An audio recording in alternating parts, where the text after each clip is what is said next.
It has been 20 months from the night that the girl I once was went missing. I'm reminded of her a lot, and every time I wonder if she will ever come back. If I will ever come back.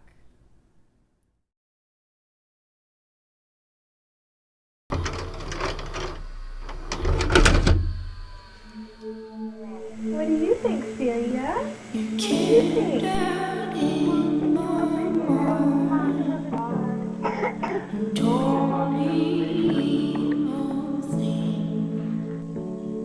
Like a demon I can't find, but I need you,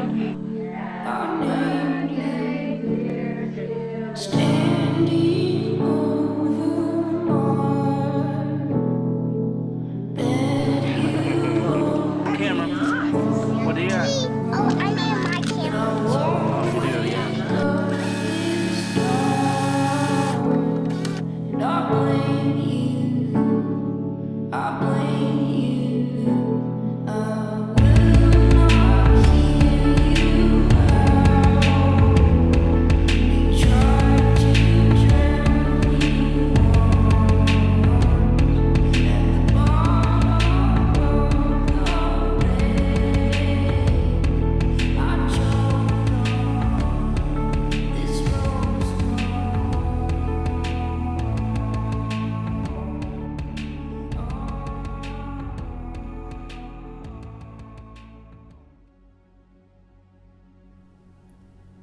I have wrote paragraphs upon paragraphs, trying to understand every emotion my body was processing. Summing up how what you did to me has impacted me in words is one of the hardest things I've been asked to do, but I am a voice for the ones that are voiceless. The girl standing here today in front of you is far from the girl I was 2 years ago, and that I owe to you, for both the good and the bad.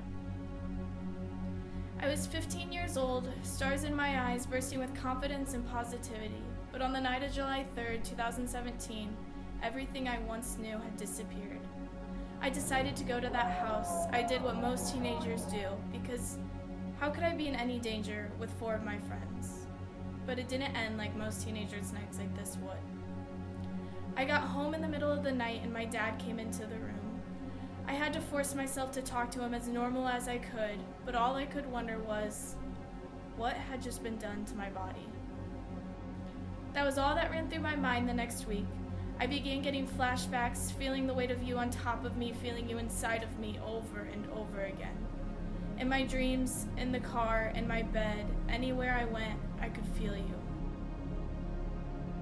I have fought hard to block those next few weeks out of my mind, but the emotions will never leave me. I felt crazy, sad, confused, scared, angry. One day I shattered my phone and ran away. I was going to kill you and myself. I didn't know what else to do. That day has forever stuck with me, wondering how I could be hurting that bad and filled with so much hate for the both of us at just age 15. I showered 2-3 times a day, sometimes in the middle of the night, scrubbing every inch of my body because maybe I could forget you ever near it. On August 15th, I wrote you my first letter. I told you the bare minimal of the damage you brought into my life. I told your parents the same. I left for school and waited. Every day I waited for you or your parents to reach out. An apology is all I ever wanted.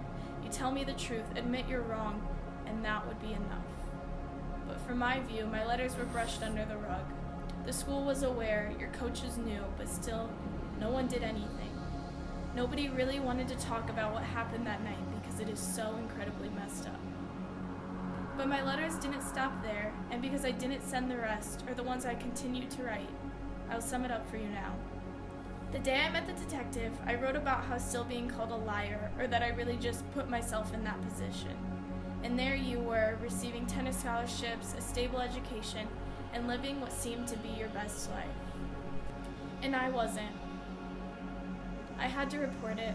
I didn't want to, but I couldn't keep watching you live the life I should have been and me living the life you should have been. December 30th, 2017, I wanted to tell you that it had been 181 days since that night. You are the first face I see when I wake up and the last voice I hear before I fall asleep. I was anxious for the new year, a year you wouldn't touch me in. January 14th, 2018. I didn't want you to forget about that night because I will never be able to. I wanted it to haunt you like it did to me. I wanted to talk to you. I wanted to tell you all the things I'm finally doing today. But really, I wanted to hear what you had to say. I wanted to know if you were sorry, if you were ready to admit it yet, or after all this time, you were still lying to yourself.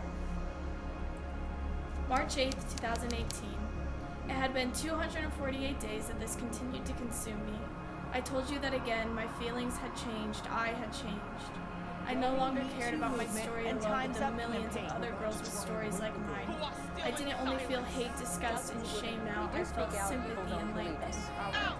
I know that I'm going to make a change. I'm going to help the innocent girls like me that men like you have broken.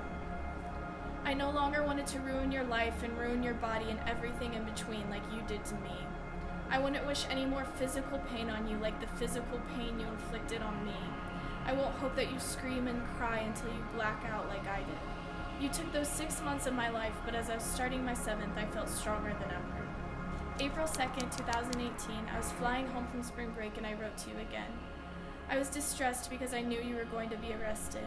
There was no way to prepare myself for all the emotions that were to come, and I was right.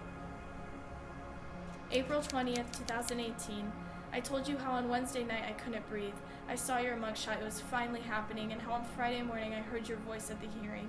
And when I saw you sitting up there, your dad mouthed to you that it was okay. I questioned yet again if I was doing the right thing. That week I couldn't help but to check the comments on Facebook. Though my name was simply just victim in the articles, people still found a way to blame me. It was nobody I knew, so I didn't take it too harshly. April 26th, 2018. I was sitting in my classes when my phone was blowing up with Twitter notifications. Those ones hurt. It was people I thought were my friends bashing me, bashing you, posting a sketch mocking what happened that night. But the worst part about it is, that sketch is the closest thing I've seen to what I see in my dreams. May 2018, the 10th month. I would sit in my dorm room scarring my body with anything, a razor, scissors, or even a tack, because the body that was attached to my head wasn't mine anymore, it was yours. When I look at it, all I see is traces of your fingertips. I didn't hurt myself once, it was each time I heard that word, rape. It's a punch to the stomach. It was every time I sat there and felt you inside of me, it's painful and comfortable and there was no escaping it. July 2018, I wanted to be the girl I was 1 year ago. She's a stranger to me now. I would constantly find myself looking at pictures of her. Isn't she beautiful? I wonder what she'd be like today. I'd like to think she'd be normal. A normal 16-year-old teenage girl, straight A's, a cheerleader, she has a boyfriend, and she never doubts her worth. She still sees the light in the world. September 6th, 2018. It's my 17th birthday. I wished for one thing this year, I wished for none of this. I wished for it to all go away, to forget about it. But because that's impossible, I had to do it for another girl. My one gift this year was for somebody else, but it did more for me than I could have ever imagined. I raised over $1,500 to save one girl from sex slavery through Destiny Rescue. I saved one girl, and on behalf of me and that girl, I can and I will thank you. If you wouldn't have done what you did to me, that girl would continue to be sold and raped and sold and raped. December 10th, 2018. 7 days ago, I was laying in a hospital bed after trying to kill myself. Before I took the pills, you were the first person I addressed in my suicide note. I had carried the weight of this on my shoulders for 526 days, so why now? Why, when you were finally ready to plead guilty? Why, after I'd come this far, was I willing to give up? I spent the next 5 days tucked away in a mental hospital, and I found some of the answers to these questions. It's because my rape had become my life. If there's no more meetings with the prosecutor, phone calls from my victims coordinator, depositions, and news articles. What is there? What happens when I move on from what has been the center of my life for 526 days? I stopped hating you months ago, but when I'm not allowed to go back to school or campus alone for another 7 weeks, I hate you again. When my family has to spend a week sleeping in my bed, going through childhood pictures of me, thinking they might have been planning a funeral instead, I hate you again. When my friends have to leave school to come sit in the emergency room with me. When they feel like they have to check my pulse in the middle of the night when they wonder what they could have done. I hate you again. When I think about the pain that you didn't only cause me, but all the people that love me. I hate you again. And now, here we are today, February 20th, 2019. Today I've decided that I'm no longer allowing that hate to control my life.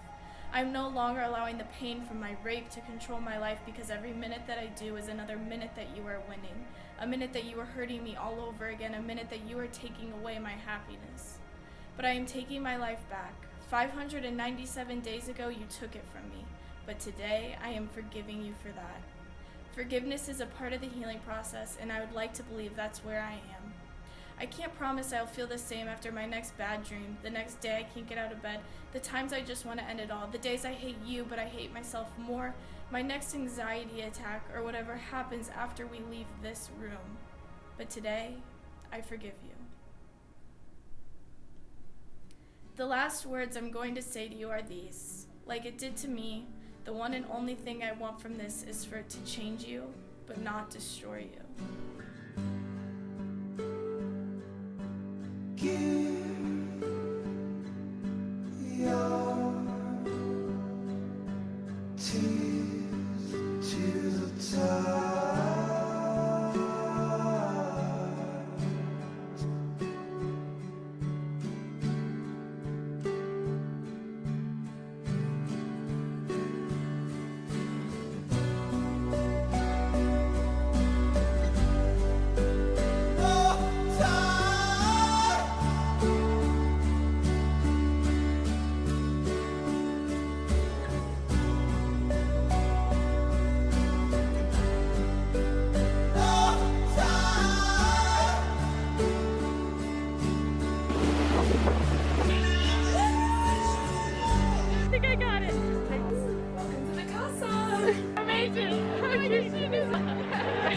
We're here, we're vlogging. Hello, Cece.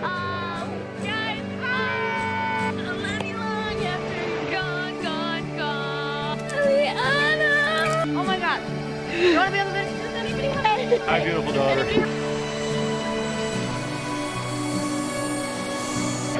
Got him?